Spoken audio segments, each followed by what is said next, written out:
Today's episode is brought to you by Stream by AlphaSense, an expert interview transcript library that integrates AI-generated call summaries and NLP search technology so their clients can quickly pinpoint the most critical insights. Start your free trial at www.streamrg.co/PMC. That's streamrg.co/PMC. This podcast is for informational purposes only and is not an offer or solicitation of an offer to buy or sell securities. SNN Network, SNN Inc., and the Planet MicroCap podcast and the representatives are not licensed brokers, broker-dealers, market makers, investment bankers, investment advisors, analysts, or underwriters. We do not recommend any companies discussed. We may buy and sell securities in any company mentioned and may profit in the event those securities rise in value. We recommend you consult with a professional investment advisor, broker, or legal counsel before purchasing or selling any securities referenced in this podcast. Welcome to the Planet MicroCap podcast. I'm your host, Robert Kraft. Thank you all so much for the support and for tuning in. Be sure to subscribe to our recently launched Substack, the Planet MicroCap newsletter, for free at microcapnewsletter.substack.com. I'll be sharing all recent podcast episodes from Planet MicroCap and Due Diligence. Plus, every Sunday, I put out our weekly MicroCap wrap to show how the MicroCap space has performed every week and compared to the broader markets based on data from the MicroCap Review Index. Again, to subscribe for free, go to microcapnewsletter.substack.com. For this episode of the Planet MicroCap podcast, I spoke with entrepreneur, venture capitalist, and host of Panic with Friends podcast, Howard Lindzon. When I was first getting my feet wet in the business and learning about the stock market, StockTwits was one of the first platforms I used. This was back in 2011, before Twitter and FinTwit became what it is today. So to say I've been a fan of Howard is an understatement. I don't care what anyone says. The idea of FinTwit, for better or worse, began with Howard. In our conversation, we chatted about a wide variety of topics, including what staying in the investing game looks like for him, his criteria for new potential investments, and his thoughts on current events in finance. This was an awesome experience for me, and I'm really stoked Howard took the time to talk with me. Thank you again for tuning into episode 231 of the Planet MicroCap podcast, and please enjoy my conversation with Howard Lindzon. This episode is brought to you by Stream by AlphaSense. You can find them at streamrg.co/PMC. That's streamrg.co/PMC. Stream is an expert interview transcript library that is starting to become an integral part to investors' research process. They have a number of interviews on a wide variety of companies, including TMT, consumers, industrials, real estate, and more. Stream provides over 300 expert interviews per week, and 70% of their experts are found exclusively on Stream. Stream is unlike any other transcript libraries. Stream integrates AI-generated call summaries and NLP search technology so their clients can quickly pinpoint the most critical insights. Stream's community of experts and thought leaders partner with Stream to build their professional brands and expand their industry influence. Right now, there are approximately 8,500 plus call transcripts available. For more information, please visit www.streamrg.co/PMC. That's streamrg.co/PMC. Welcome back, everyone, to the Planet MicroCap podcast. I'm your host, Robert Kraft. You can follow me on Twitter at Bobby K. Kraft, BOBBYKKRAFT. And joining me today is entrepreneur, venture capitalist, Howard Lindzon. He's the founder, in my opinion, of the FinTwit movement. Some of my earliest days getting to know investing in the world of stocks was being on the StockTwits platform and learning everything there. So, this is a real honor for me. And not only that, we got a special guest. We got Lindsay joining us too. So, Howard, thank you so much. Yeah, I'm home alone with my puppy. My wife's working in Phoenix and my kids are out of the house. So I'm living the life. You are living the life. You're in Coronado, right? Yes, this is my lucky. I have a beautiful home office in the trees here in Coronado, a block from the beach. So I'm pretty lucky. Very cool. I went to UCSD for undergrad, so Very cool. I miss it very much. It's the best. But like I said, I kind of got my start in the business, really going on stock twits and understanding everything. But for me, as somebody that's watched your career, has envied everything that you've built, and I've listened to your podcast and a few interviews in prep for today. But for those that don't know your background and your passion for investing, where did that all begin, and how did you find that spark that this is what you really wanted to do? Yeah, I mean, these are all good questions because I have so many nephews and nieces, and part of my job today is recruiter. And so half of my time, luckily my kids, we've done good enough job that we're they're excited about their future, and we are, but we all make so much fun of millennials and Gen Z in general, but they've gotten a bad rap because it's not their fault that the iPhone, that smartphones exist. They didn't ask for it; they were just born with it. And so that's kind of like the tobacco. Obviously, it's better than tobacco, but it's its own poison. And so we've given these young people, the most addictive kind of interface ever created. But it's also like a magic wand, can't take it away. So if you said that my job is to kind of, being as lucky as I was to be around the internet and just being alive and surfing this humongous bull market, until recently, part of my job is just making sure that we motivate and inspire. I don't want to be envied because, I'll tell it to anybody who asks. I was born on third base, so it's I think too many people are gloating about stuff when most of us in the United States were born on third base. So I don't want to be envied. We just want to be kind of responsible and motivate people that there's so much that can be done.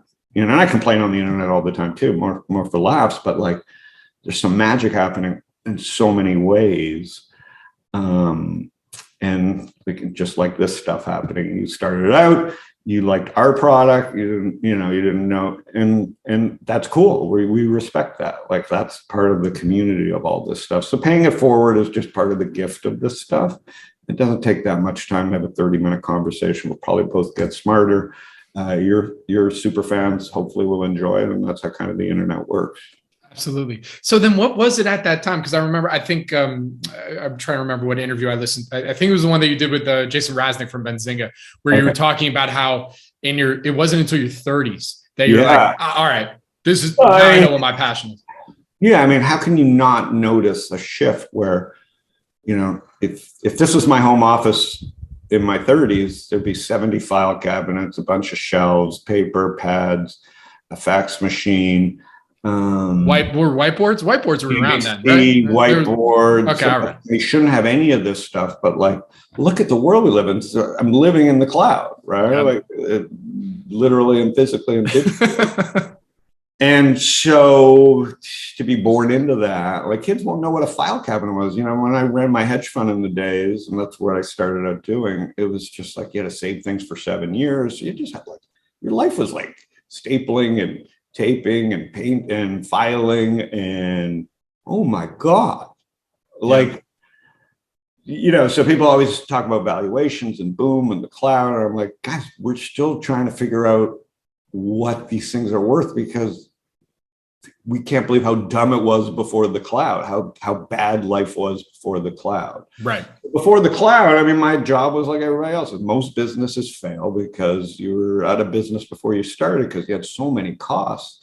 You get an office and you had to get business cards and you had to get a fax machine. You had to wait 2 weeks for US West to show up or whoever your cable provider was. And you had $3,000 a month in phone bills and fucking forget about it, right? It was the dark ages, and even though you know what I mean, and 100%, yeah. So I'm on the older end of millennials, so I still have some recollection of those pre-cell phone. There's no entrepreneurship. There was Phil Knight.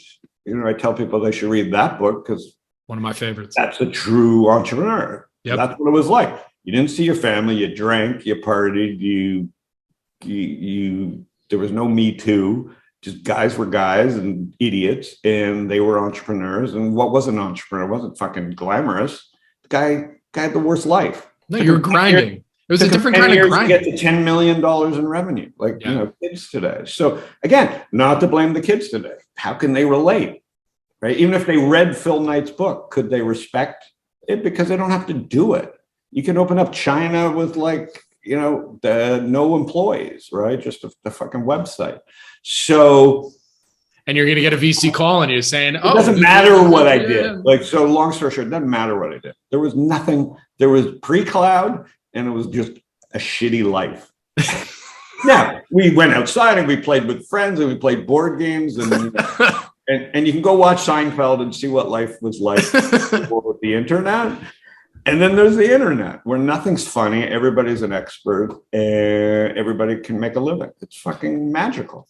Literally, there is no background. Like we went outside and we played games and we played street games and now we don't. And both were amazing, but you can't put it back in the bottle. You're not going to make kids go out and play, neighborhood games with their friends. Right. Yeah. So you can't, why even talk about it? It's nostalgia that just can't come back. So when America great again, how do you make America great again? No one likes their neighbors because they've never interacted with them. So when you're talking to your kids, niece, and the next generation, and they ask you this kind of question, they're like, they don't ask. They don't ask. Parental advice: don't tell your stories to your kids. They will ask eventually because this is the magic of it. Because they can't relate. They don't understand what not having. You can't say, "Oh, you're not paying attention." How can a parent understand what it's like having a drug like this born into their hands? And by the way, you hooked them on it because you weren't watching while they were in the crib, and you were doing Adderall, getting your email out because of COVID, and your kid was just scrolling on YouTube, looking at fucking porn or whatever, or games or whatever. So. And now you're going to tell your kid that how to manage that addiction? I just think no. But I'm curious. The real thing, to answer your question, now that I'm older, 56, and my daughter's in her 20s, now she's fascinated, but she doesn't want to hear the stories from me. She's fascinated being around my friends and us talking about the old days, and my friends making incredible fun of me about like my weird habits, and she now has context for even though I would never have made up the story, she totally sees what life was like through a group of us. And she's not being told the story, like listen to how life was, because our lives were good. We didn't have war, we didn't have to go to Vietnam or World War II. So our lives were good, but they don't care. But when they hear stories, they fucking now they're old enough and then they want to know kind of how crazy I was or how weird we were or how stupid we were. How did this guy turn into what he is right now? Like, I need to understand this. I think they will come around. I would tell young parents is like, don't tell them. They will come around and figure it out. But there's pre-cloud and post-cloud. I mean, it just is. I wonder if there's a new era now too. Like I had two kids, like in COVID. And, a lot of my daughter's experience in getting to know some of her family members was on the iPad, doing the FaceTimes, so it wasn't like if we had our druthers, obviously we'd be like, all right, let's, wait a little bit with the screen time and everything like that. But we had to do it right away just so that she can have that experience and know her family, or at least kind of hear their voice and know what they talk about. So I wonder if this next era is something even, I mean, it will be. But interesting to see where it goes. COVID was your war. That was your generation. Parental in certain age groups just got fucked. And listen, World War II, they sent kids overseas, and they got shot the first minute on the ground. Right? Like, I mean, so people complaining. I'm like, all right, that was our war. If you're complaining about this war, I mean, go back and go watch Schindler's List. Go watch, Saving Private Ryan or something. Yeah, Saving Private Ryan. Like, that's about the closest you can get. Like, as a Jewish person, I wanted to get my son to understand Middle East. I said, why don't you watch Fauda? Because, as a Jew, you think that's the Middle East. Or go to Israel. I was just there for a few weeks. He watches Fauda, and he's like Jewish, and he's like, I don't get it. These people, why are they like? They all look the same to me. Who's the good guy? Who's the bad guy? hello, that's a Jewish kid who feels loyal to Israel, and he doesn't understand what the hell's going on. Like, why are we fighting? You know what I mean? And so that's the issue. Has he done Birthright yet? Has he done? Yeah, he loved it. But I'm saying, you guys had this crazy battle with COVID. You were stuck at home. My kids, luckily, it was a great time for me. So I don't know. I got lucky. But I definitely have empathy for parents. And who knows what the divorce rates will be and what the social problems are going to be from this. But I watched my daughter work from home for a year as her first job, and it wasn't healthy. I felt bad for it. But it was great for me. I had my daughter around. But making my daughter, being the coach, the first mentor of my daughter, is the wrong thing for a parent to be. Right? I had done my job, and now I had my daughter at home. Now, I got all the benefits of it, but it wasn't good for my daughter. So it wasn't good for a lot of age groups for different reasons. It was a perfect storm for rich people like me who had an excuse to stay at home and do nothing if they wanted to, and pick up a hobby or get in shape or just eat like a pig. I don't know. It was the greatest. I felt guilty at some level about that, but you guys had it hard. I don't know how you deal with it. You lost 2 years of your life to bad leadership, but also some miracles. So who knows? Yeah. I mean, look, I know from our perspective, we're making the best of it. What else can you do?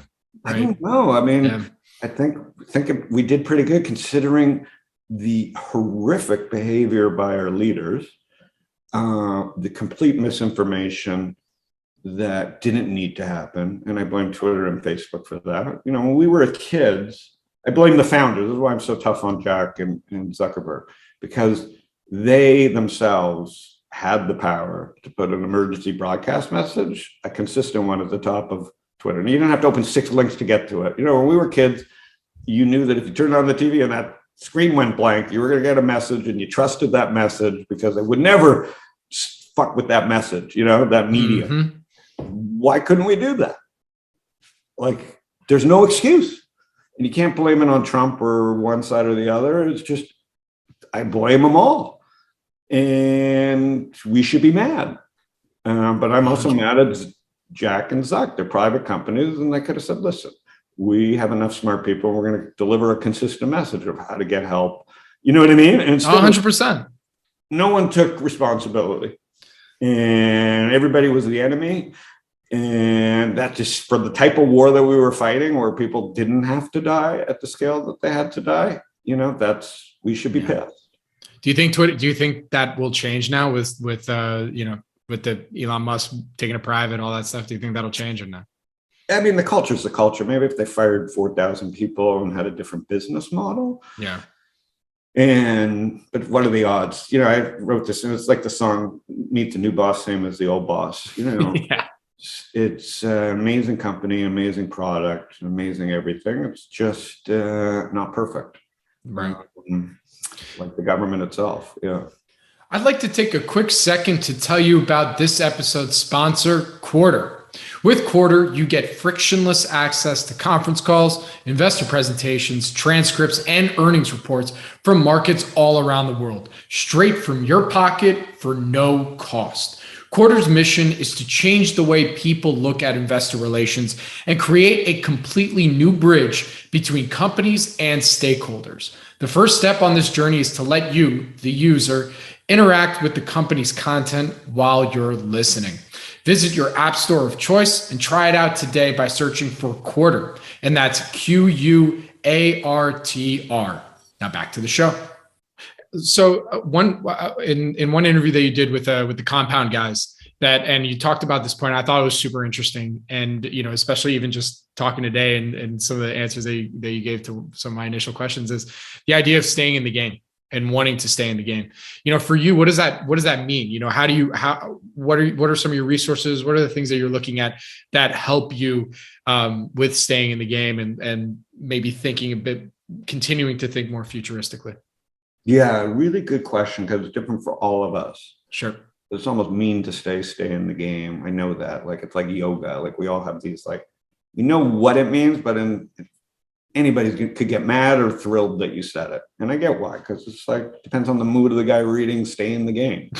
Like, I get it. To me, it means, what's your risk profile, right? Like, who are you competing against? Keeping up with the jump. Meaning, I as a bad career choice was a hedge fund manager, because that was what an entrepreneur kind of was in the financial world pre-internet. If you wanted to be an entrepreneur, I mean, you weren't a banker, you had friends that had money, you'd convince them to give you money and charge 2 and 20. Terrible, terrible life decision because of quality of life and how stupid the career is. But staying in the game means, what is your risk profile? How much, so it really comes down to cash, right? Like, who are you competing against? Like, are you competing against the S&P? Like, really? And if you are, the S&P is 10 to 12% a year. And if you want to get market returns, stock market returns, which has all the smartest people in it, all the people in it, like, it's very hard to get alpha, let's be honest. Maybe in a bull market, you can get some great alpha, or in a really bad bear market, you can get some alpha, right? The indexes work, and they work because the math, and they work because how many people are in the game, and they work just because it's a pretty good strategy. It's kind of a momentum strategy. So, like, what are your expectations if you want? And so the stock market isn't to get rich. So this has been it's about retaining wealth and diversifying wealth, right? It's a tool for people that are wealthy. And I think people think still that it's a game to get rich, and they constantly, that's what creates these cycles. And it's just unfortunate, but it's not horrible. It's just human nature. Right. And so staying in the game means, like, what are you like, if you really think you could do 20% a year, trust me, I would try and talk people out of it, because it won't make them happy. And over 30 years, it does make a difference, of course, but the odds of you beating the market for 30 years are low. So you're going to have more volatility trying to do that. So really, like, why are you doing what you're doing? And is that the best use of your time? And so that's part of staying in the game, is like being in the game and choosing the right path. And then the other part is, like, what's the proper amount of cash? Because if you're not competing, take the amount of money you want to risk, and then try and beat the game aggressively using a smaller amount of money, right? Because then if you get 20%, you feel like you played the game. But if you're wrong, you didn't blow up 20% of your portfolio. So I just think picking how you're going to play the game matters, and really being honest to, like, what your risk profile is matters. And nothing replaces, especially in the United States, for now, until the game changes. Cash is cash, not Bitcoin is cash. Gold isn't cash. Apple isn't cash. Cash is cash. And it could be trash, and it could be your best friend, but it's definitely, in America, cash. There is no comparison. And everybody's been selling people on this other idea of it, and pretty dangerous. And now we're seeing in this bear market that cash is cash. Like, I'm in a lot of cash, and it definitely feels good. It feels stupid, because I know I'm going to lose money on it. I understand what inflation is, but in a bear market, who cares about inflation? Because you're still ahead of the game. And right. So the few times, and so, yeah, that's stay in the game. Gotcha. And then for you, I mean, what does your risk profile look like for you right now as well? Because you posted on Twitter even today, you're looking for legit quality Web3 projects out there and stuff like that. So what does your risk profile look like right now? I'm always very aggressive. Yeah. I'm very, now it's about time. So it's all about, like, I'm 56 and do it. If I'm going to put 10 years, which is what it takes to build a great company into something, I'll be 66. So it better be a good risk reward for my time, because, it's not about how much do I need to make 30% or 80%. I don't know if I worry about that, but if it's a difference between 10% and 30%, that's a huge difference to me. Because you can make 10% of the market over 10 years, theoretically. So it has to, like, we're not seeing that type of return profile, which is why I've been so quiet, because for me to take a risk, I want to be able to make 30 to 80% with the small amount of money that I attach to it. But if you're going to tell me I can make 10%, play the same game, I just can't play the game. And that's the hardest part of my job, which is not sexy or rewarding because no one thanks you for not writing checks. But I would, the most important part of investing is not investing sometimes.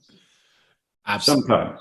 And it may only be once during your career, luckily, or for me, it's already 3 or 4 times where you just, the less you do, the better you do. And you only need to be really wrong once. So, and you only need to be really right once.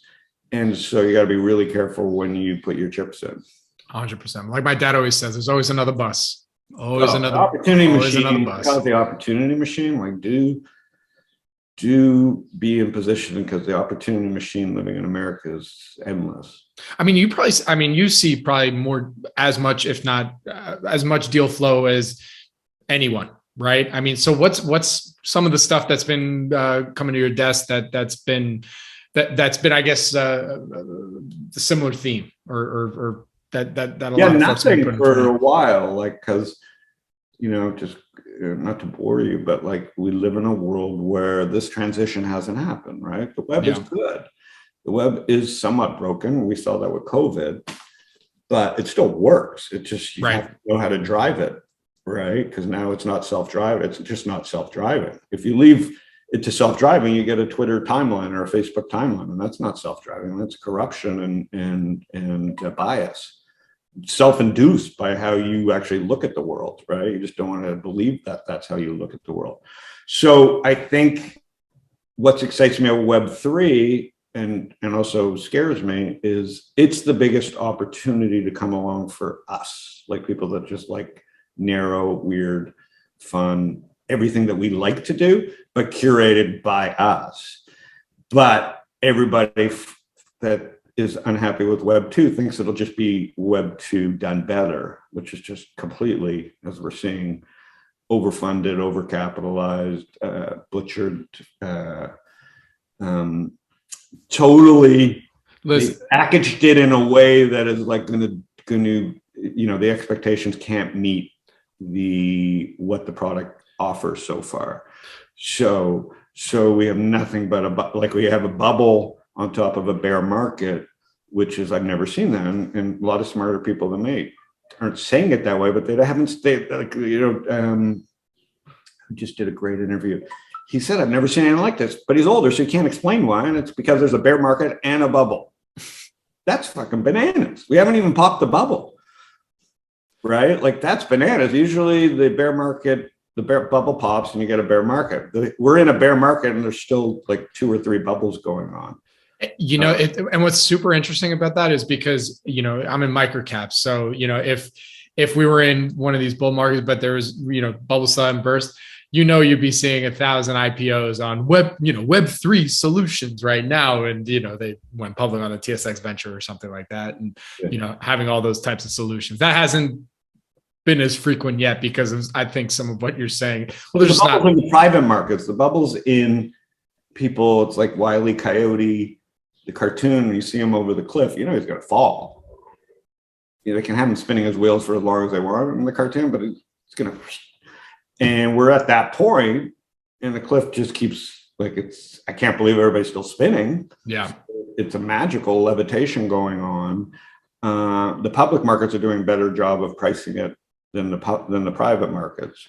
So it's weird that my big mistake, luckily it hasn't cost me fortunes, is that I thought they'd be better connected with all the people that are smart, and people would quickly see, the public markets are down 70%. Let's reprice the private market. No, it's just horrific. I don't know what it is, denial or I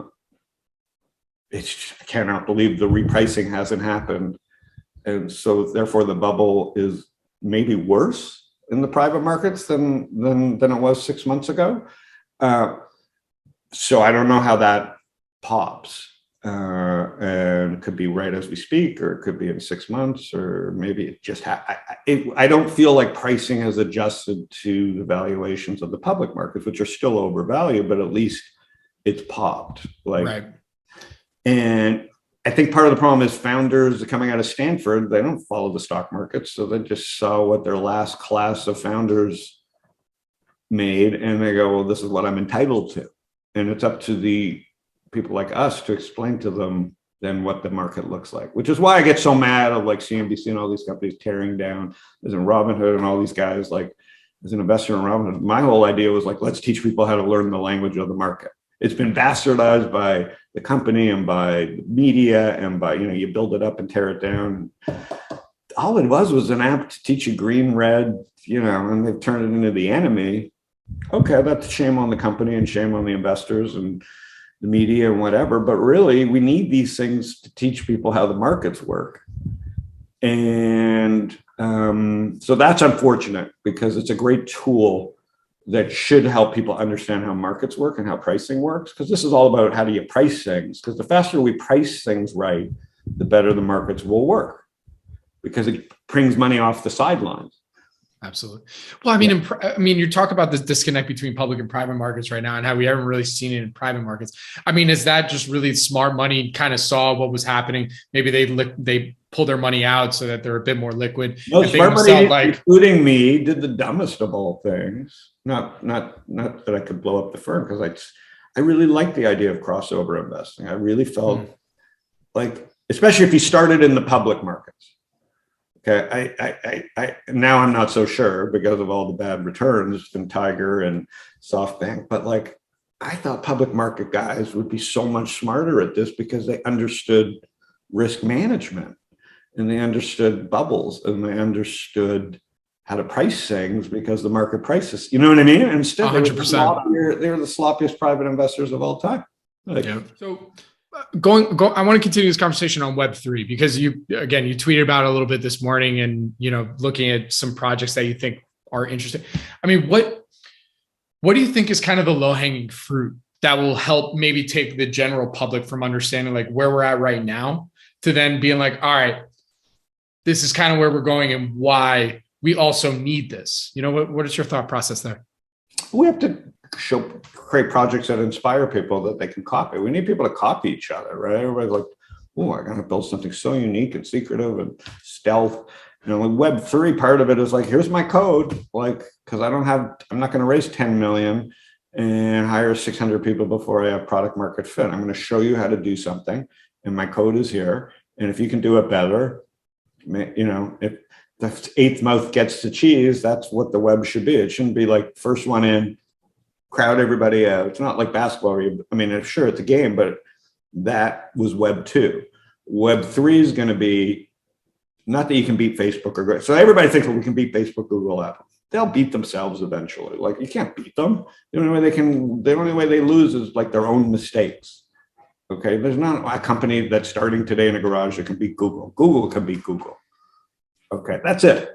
Okay, government can't stop Google. In China, yeah, Z can stop things. But in the United States, for now, only Google can beat Google. And therefore, put that fucking story to rest. Tell me what you're going to build, and how can you get profitable and fast, and what's a valuation into these new metrics that make sense for both of us. And that's how things will start over again. Right now, it's me yelling in the dark about like where things should be. That and a nickel's worth a nickel. So you just got to kind of, so you got to build. I'm excited enough about Web3 to try it myself finally. And because can't use any of this stuff, it's too complicated. I got to like build a Web3 company that makes sense. Mm-hmm. And so that's how I think hopefully by doing, we inspire other people to like make it even better. But like it's not ready for prime time. And maybe there is no prime time. Maybe it's just a feature, like I was saying today. Maybe it's just supposed to be like a feature that makes the web that we currently are on better. Okay, like windshield wipers make cars better. Like, okay, give me windshield wipers. And that guy made a fortune selling windshield wipers, by the way. It's a license company. He didn't have to build a base. So maybe Web3 is about like really cool ideas that sell for tens of millions of dollars by one person. Okay. What's wrong with that? Like, that's just a cycle, and that's what the Web3 probably is. No, but listen, Howard, every money person looks at each entrepreneur like, oh, are you an empire builder? Like, come on, Web3 has to be a platform. Come on, man, like a feature. What is that? Yeah. So I think but we all got caught. I mean, I haven't made mistakes, but by actually using the stuff, I realize it ain't ready. So therefore, if I'm really serious about it, what would it take for me to start a company? And so I'm doing it, just like I did Wall Strip, just like I did Stock Twits. And so here's the lesson: I won't be a billionaire. I don't have the skills or the risk profile to be a billionaire. And I think that goes to staying in the game. Is like, okay, well, I can stay. Knowing that I'm not going to be Bill Gates. And by the way, seeing Bill Gates and Elon Musk and Amazon, Jeff Bezos live their life, it's not that good. I mean, they're still getting divorced. They're still yelling on Twitter. The media still hates them. One of the funniest things about Richer, Wiser, and Happier from William Green is he showed it. I think he showed it to Charlie Munger, and his first comment was like, "Well, these guys are divorced." That's the common thing across that. I'll just be said. Maybe there shouldn't be marriage. So I'm not going to judge divorce. No. But what I am going to say, they're still yelling on Twitter. They're fighting with politicians. I mean, at some point, I get to sit here in my house and enjoy and think about life without people yelling at me without 1,000 employees. And yes, I won't be a billionaire. And I think, what's wrong with that? Like, what happened that everybody had to be Zuckerberg? It's not such a great life. And so I think that'll come back around. I don't know what. I'll tell you, the one thing I am a little jealous of. If you say you're envious of me, you shouldn't be envious of me. I got headaches like everybody else. Like, that's part of the problem. You should just say, you seem happy. So what's the secret? I don't know. There's no secret, but there is a lifestyle that I've chosen that is not perfect, but really motivates me to get up every day and love doing my job. And I don't get hate and I don't get trolls. And if I do get hate and trolls, it's like there's a button that gets rid of it. I can engage in it and bring everything down and wreck my day, which we're all guilty of occasionally, but those are decisions that goes back to like staying in the game. That is not going to increase do you want to be Dave Portnoy or Jim Cramer, or do you want to be quiet? And because I also don't think, what's his name? Those guys are role models. Like, why are they role models? They're just they're crowding everybody else out. They're playing their own meta game. I don't trust those two guys. They have great quotes, Munger, and those guys are evil. They're selling Coke and See's Candy and McDonald's and Goldman Sachs. What is your grandpa now? He's like an old man. He's just as mean as the other old man. And he's not a role model. He's a role model if you want to be a great investor. I'll give him that, but I don't want any life advice from fucking Warren Buffett, who's playing cards with Bill Gates. Like, that's not a win. So again, people need to choose who their idols are, you know. And I don't have any idols. I have like people that mentor me, and I try and not hold them up to such a high regard that I'm going to be disappointed. Listen, that's how we know we're part of the tribe. In our Jewish culture, we don't believe in idolatry. So. Maybe there's something to be said there. Is like, maybe there's something to be said there. I hate being the Bill Maher. I hate agreeing with Bill Maher much these days, but he's smart. And again, I'm a sucker for smart insights, no matter what the face looks like or the body looks like, if it makes sense. You know, he's said a lot of smart things over the years. But like the religion stuff, man, you know, it's just been replaced with crypto. It's just a new form of religion. And that's why people hate it so much. It's just like, who's your God? You know, my God, and they form fit these gods every 2 minutes, and that's just cultish religious behavior. And so crypto is just a new form of religion, and that's why it's struggling. Like, there's not going to be one. It's going to be just more splinters and like more crazy, which is fine, but you got to know what you're getting into, which is religion. And it's not cash flow, and it's not business. It's who's your church. And I don't think people have come to terms with that.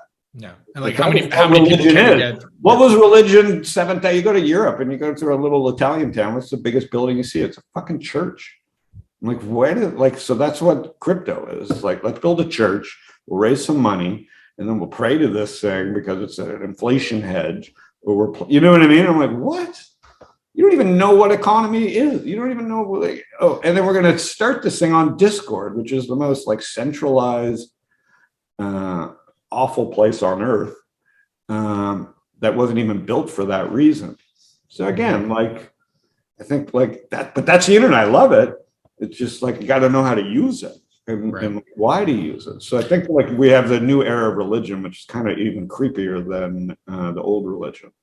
And for you, it's more, I mean, you get so many things thrown at your way. It's just, how do you focus that time and how do you focus that energy on things that, you know, okay, this is truly interesting to me. This is, I think, things that, you know, will eventually pan out. But and I know we have limited time, so I wanted to make sure I got this question in there. And you kind of brought it up a little bit, you know, when talking about, you know, your investment in Robinhood and the original goal, the really continuous goal is on education side of things. Where do you think? Well, I don't know if that's their goal. That's one for you. I should have said for you, but where do you think we're lacking right now in financial education, and where can we continue to get better? Well, I think that's where fractionalization and Robinhood mattered was, and they didn't execute fully on it because there's no custodial. They didn't do like the basics for some reason, but they were growing. Like, again, like when I invested, it was like 4 people, and it was like, I was like, okay, this could be big. Right. Like some thought we're going to take over the world. Like that's a narrative that gets built like any religion.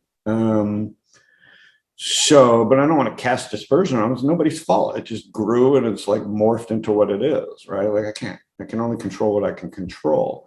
But I think it's up to, I think it just comes to people. It's a language, right? Like they should definitely learn it. So kids should have like an ability to invest. And that's part of why crypto is kind of cool. It's their own little cookie jar, their own way of seeing the world, and their own way of spending money. I'm all for that, just as long as people like have the guardrails or the mentorship around it to understand these things. But there's no better lesson in our school of losing money. You know, kids are gambling. You don't know they are, but they're gambling on high life. For Christ's sake, I just saw my nephews like betting on what they thought were sure things in high life. Like high life's like 50-year-old sport that like white dudes bet on in Miami. Now kids are doing it on an app.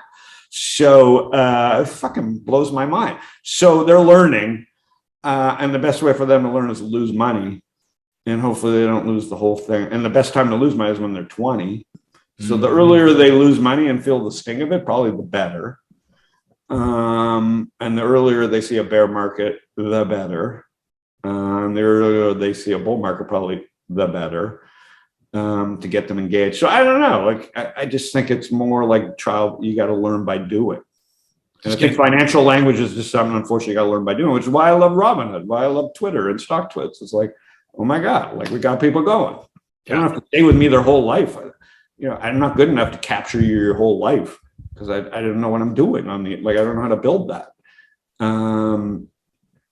But we can retain, you know, if people can talk about us the way they talk about us, like you, or we got them interested, then we did our job. You know, building $1 billion company would be like, okay, he's got to come back to my site every minute and spend every minute on it. And you know what I mean? And we haven't figured that out yet. Yep. All right. My last question for you, and this is something that I was thinking about. You know, I had to ask this to you if I knew I was going to have you on. I had my hair. This is really my hair. That is really okay. That's what I thought. But when you started, I know we're getting towards the end, but like I'm kind of taking you to like a beginning type question, but I don't care. I got to ask this. When you started Stock Twits, I mean, what was that conversation? Like, did you have an issue with Twitter when you had like I tell my mind. Kept sharing the idea with him, and Fred Wilson was like, this is genius. And I didn't want to build a company. I just sold my company to CBS. Right. I just didn't expect Twitter. We were all making fun of Twitter on our Blackberries back then because it was just Silicon Valley wasn't a thing yet. Web 2.0 was not a thing yet. It was just like the minute it was happening though, right? Because we didn't even have an iPhone. But so I didn't want to start a company. I was like, Twitter should be twitter.finance.com. So I have Jack and Ev. I was like trying to get Fred to explain it to them. And Phil and Soren and myself and Chris were like, we got to come up with a way to like talk about Apple, the stock versus Apple, green apples on Twitter. You know what I mean? Like, how do you, and that's where the cash tag came up. And it is clever because that's what Fred Wilson, who is a genius, said. Like he got a message from me and he goes, this is genius. Like he literally said that.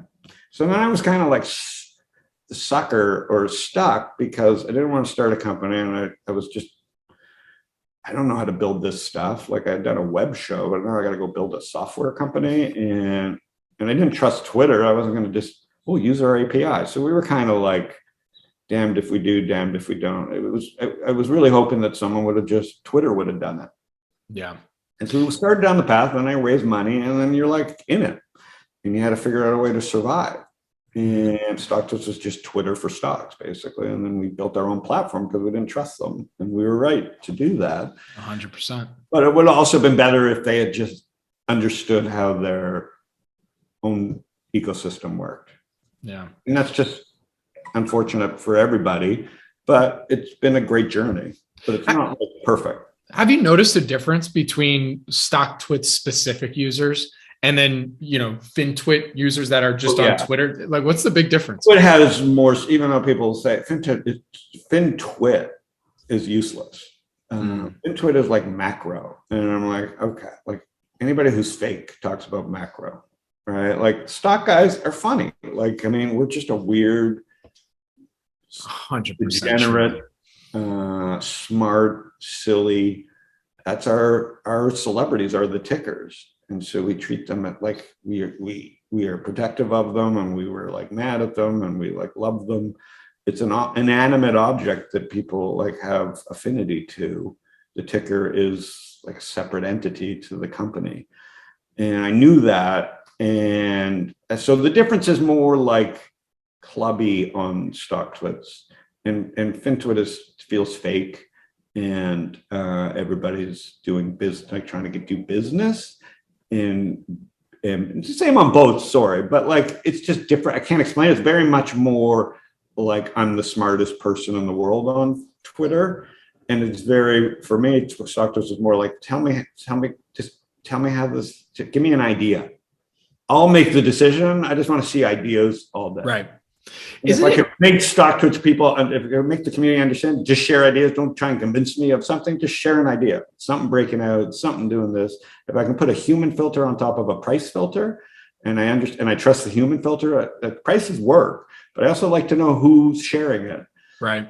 And like how good they are at like recognizing patterns, and you know what I mean? And 100%. So that's what I wanted.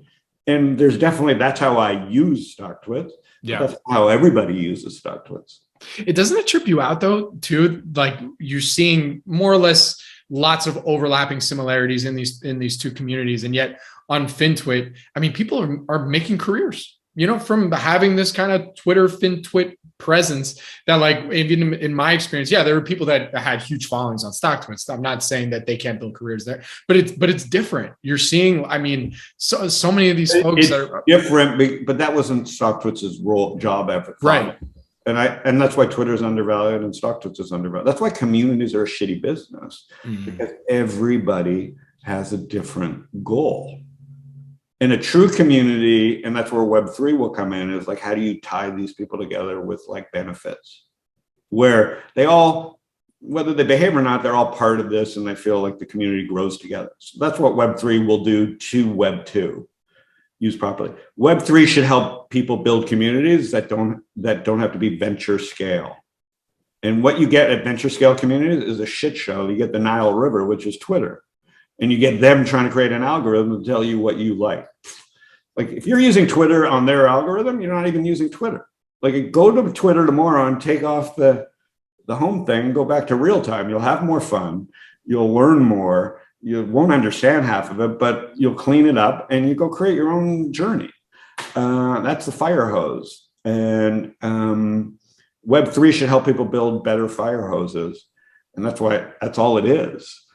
Right, it's more web with better tools, and that's why I'm more excited. But it took me like playing with this stuff to know what this could be, and so I'm really excited about it finally. But I wish I was younger. I'm so old. It's not fun being old and having all this stuff to do.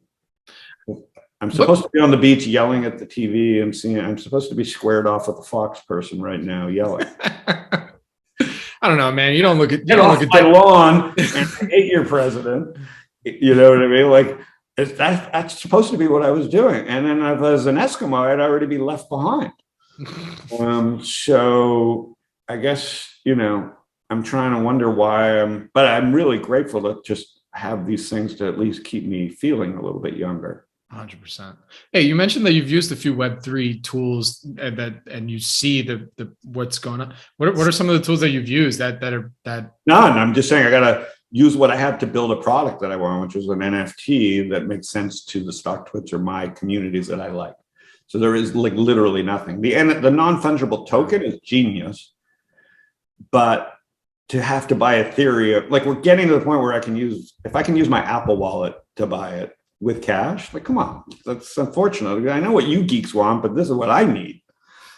How about like you ask what the customer wants? So far, Web3 is like, you'll eat this porridge at this temperature, at this speed, and pay those fees. That sounds a lot like old web, but worse. Whereas Web3 to me is like, can you give me some shit that makes Web2 better? And then I'll sell it for you and I'll clean up this part of the web for you. You know what I mean? And we'll leave you alone. Okay, well, isn't that better? I mean, yeah, you may not make $1 billion, but that was like an amazing feature. Interesting. Yeah. So I think you've given me more time than you said you would. I really appreciate that, Howard. I mean, the final thoughts, where we're at, we're going into the summer, things, it's not as crazy. We're recording this on June 22nd. So this week hasn't been as crazy as last week. What's going to be in the, on your blog or in the newsletter this week that's capturing your attention? Well, I'm really fascinated with like, how behind the curve everybody seems to be, but yet the economy's fine. Like so the economy's fine, yet we're in a bear market and we're also in a bubble. So it's like, I haven't seen this. So how could I know what's coming next? I'm just waiting like you to just not blow up because I literally don't know. And not that I ever know, but like I've never been, and maybe it's my age and I'm generally lean conservative because, not conservative politics, conservative financially, Canadian, whatever. And I'm not going to be a billionaire. So I'm just more conservative than ever, but I'm 56. But so I'm also really feel like I could give you the bearish message and then just at the end go, I hope I'm wrong. But I don't even want to do that because I literally don't know. My gut is we go much lower because no one's learned any lessons yet, but I hope I'm wrong because I'd like to make money again easily. So I'm on the same side as everybody. I don't want to see the system implode. It already has imploded. Like we got to rebuild. So I don't know what implosion means at this point. Like everybody losing their money. Why would that be good? Right. So I think people should be extra careful.